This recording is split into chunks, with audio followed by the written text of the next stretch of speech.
नमस्कार। राजनीतिक खबरों के सबसे दिलचस्प ठिकाने में मैं रूपेश मिश्रा आप सभी का स्वागत करता हूं। सूबे के मुख्यमंत्री अशोक गहलोत ने थोड़े दिनों पहले एक बयान दिया था और कहा था कि सियासत में जैसा दिखता है वैसा होता नहीं और जैसा होता है वैसा दिखता ही नहीं। शायद मौजूदा सियासत का असल स्याह सच यही है, क्योंकि जिस प्रकार से इन दिनों राजस्थान में पायलट बनाम गहलोत की जो जंग चल रही है वो कहीं ना कहीं अंदर खेमे और भी तेज हिलोरे मार रही है।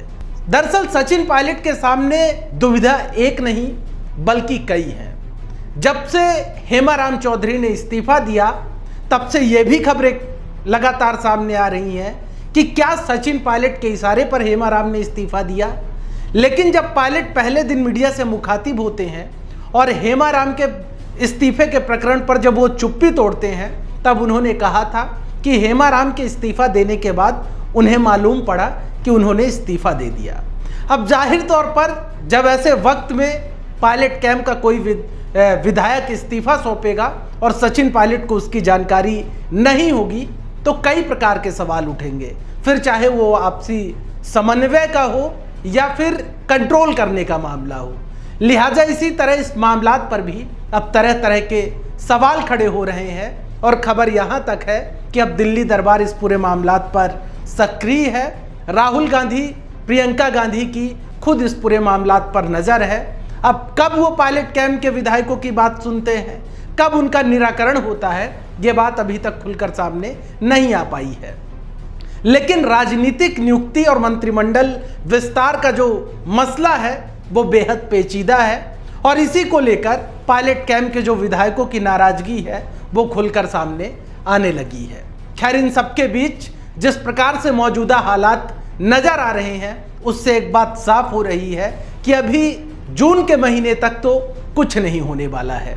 यानी जो मुख्यमंत्री गहलोत की जो जिस प्रकार से उन्होंने रणनीति बना रखी है कि किसी तरीके से इस समयावधि को टाला जा सके, क्योंकि एक बार मंत्रिमंडल विस्तार और सियासी नियुक्तियों के बाद कहा जा रहा है कि बगावत और बढ़ सकती है, जो आपसी जो टकराव है वो और बढ़ सकता है, क्योंकि अभी मुट्ठी बंद है और मुट्ठी खुलने के बाद सबको पता चल जाएगा कि किसको क्या मिला किसको क्या नहीं मिला। उसके बाद से नाराजगी और उभर सकती है। खैर, इन सबके बीच अब देखना यह है कि आला कमान की ओर से बीच का रास्ता क्या इजाद किया जाता है। वहीं दूसरी ओर आज बात कर लेते हैं आरएलपी सुप्रीमो नागौर सांसद हनुमान बेनीवाल की। दरअसल हनुमान बेनीवाल को सांसद बने 2 साल हो गए। इसको लेके लगातार सोशल मीडिया में उनके समर्थक उन्हें शुभकामनाएं दे रहे थे। उनके पुराने वीडियो लगातार सोशल मीडिया में पोस्ट कर रहे थे और वो लगातार ट्रेंड भी कर रहे थे। दरअसल आपको बता दें, हनुमान बेनीवाल राजस्थान के एक ऐसे नेता हैं जो कोई मुद्दा छोटा हो बड़ा हो उसे प्रमुखता और बेबाकी के साथ उठाते हैं और यही कारण है कि युवाओं और लोगों के बीच में उनकी खासी पैठ है कि वो ना तो कोई पार्टी देखते, फिर चाहे वो भारतीय जनता पार्टी हो या कांग्रेस पार्टी हो, दोनों ही नेताओं को खुलकर घेरते हैं, खुलकर अपनी बात रखते हैं, मुखरता के साथ अपनी बात रखते हैं। यदि ये कहा जाए कि राजस्थान के 25 सांसदों में से सिर्फ हनुमान बेनीवाल ही एक ऐसे सांसद हैं जो राजस्थान की बात दिल्ली की महापंचायत में प्रमुखता के साथ रखते हैं।